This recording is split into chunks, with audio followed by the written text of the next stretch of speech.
உன்னை பற்றி யாரு அடையன்னு சொன்னால் என்ன இந்த காதில் வாங்கி அதை அந்த காதில் தள்ளு மேகம் மீதந்தாலும் காகம் பறந்தாலும்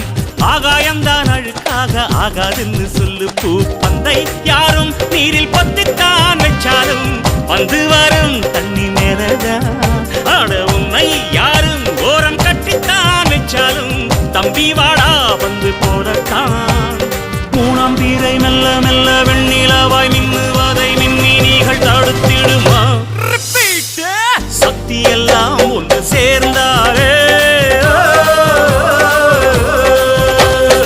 சொர்க்கம் வரும்